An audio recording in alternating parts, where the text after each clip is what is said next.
On the fall 2012 runways at Joyce the OC show, so I figured I'd give a stab at it and try it at home.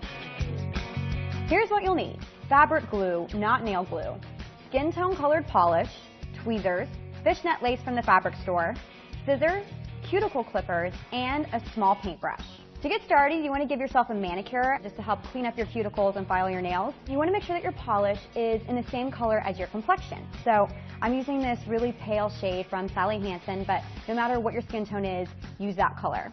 Give 2 coats on each hand, but you want to make sure that your nails are completely dry before moving on to the next step. Next, take your lace fishnet from the fabric store, and you're going to start cutting it in strips. Think of it more like a French manicure. Take your scissors and cut it in an arch. And don't worry if the arch is too big or the strip is too big, because I'll show you how to fix that in a second. So now that we have our strips, all we need to do is apply them.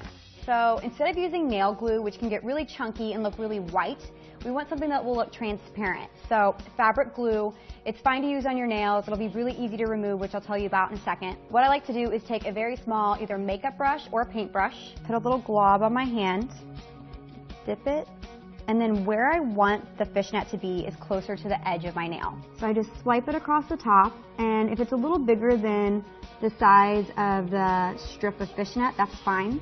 Just make sure you get the edge of the nail and all the way on both sides. It doesn't need to be very thick either, it just needs to be enough to coat the nail. Using tweezers, these are really festive, you take a strip and lightly put it down.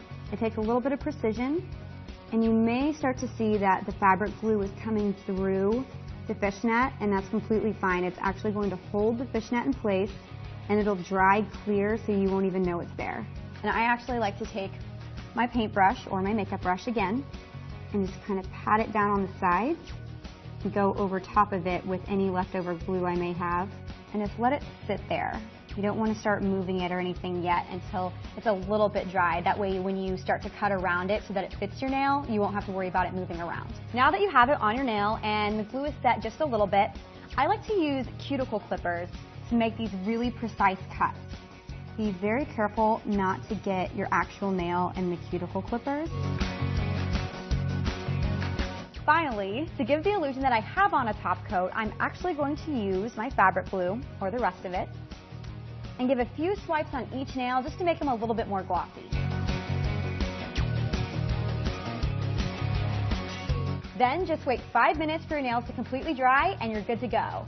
Now you may notice that there is some glue residue left over on the ends of your nails, and if that does happen, all you need to do is run it under warm water and it'll peel off easily. I'm Kirby, and thanks for watching Bella Sugar TV.